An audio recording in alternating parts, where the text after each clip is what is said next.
Hello ഗേഷ്, ആദ്യം ഞങ്ങൾ transfer ആയതിനു ശേഷമുള്ള ആദ്യത്തെ പുറത്തേക്കുള്ള യാത്ര ഇട്ടത് മറ്റൊന്നിനല്ല, നമ്മളെ സാധനങ്ങളൊക്കെ എടുക്കാൻ വേണ്ടിയിട്ട് ഞങ്ങൾ പോവാണ്.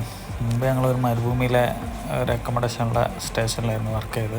അപ്പോൾ ഞങ്ങൾ 2-3 ആൾക്കാർ അങ്ങോട്ട് പോവാണ്. ഞാൻ എന്താ ഇങ്ങനെ നോക്കുന്നതെന്നല്ലേ, ഒന്നുമല്ല, ചുമ്മാ പോകുന്ന വഴിക്കാതെ നമ്മളെ ഷെയ്ഖ് സായദ് മോസ്ക് ഇങ്ങനെ കാണാം കേട്ടോ. അതിൻ്റെ ഭംഗി നോക്കുക, സൂര്യൻ്റെ പ്രഭാതത്തിൽ. റോഡ് ഒരു ബ്ലോക്കാണെന്ന് തോന്നുന്നില്ല.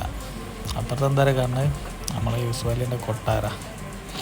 അങ്ങനെ ഞങ്ങൾ പോയി. ഞങ്ങളെ കൂടെ അരിസ്മാഷുണ്ട്, പിന്നെ മാറൂഫുണ്ട്, മുത്തവണ്ട്, പിന്നെ മുബഷിറുണ്ട്. എല്ലാവരും കൂട്ടി അങ്ങനെ പോയത് ഒരു ജോലിയാക്കിയിട്ട്.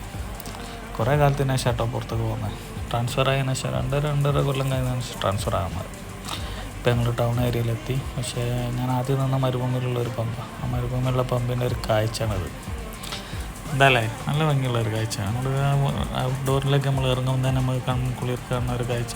അതിനുശേഷം ഞങ്ങൾ ഫുഡ് കഴിക്കാൻ കയറി തിരിച്ചു വരുമ്പോട്ടത് നല്ലൊരു ഫേമസ് പറഞ്ഞാൽ ഇവിടുത്തെ വട ചട്നി സാമ്പാർ. അങ്ങനെ ഞങ്ങൾ ഓർഡർ ചെയ്ത് 4 ആൾക്ക് ഫുഡ് വന്ന്. അതിൽ ഒരുത്തനുണ്ടല്ലോ അതിൻ്റെ നിൽക്കുന്നു, പാവം. ഓനാദ്യം വേണ്ടാന്ന് പറഞ്ഞു. പിന്നെ ഞങ്ങളിത് കഴിക്കുന്ന കണ്ടപ്പോൾ എനിക്കും കൊതിയെന്ന്.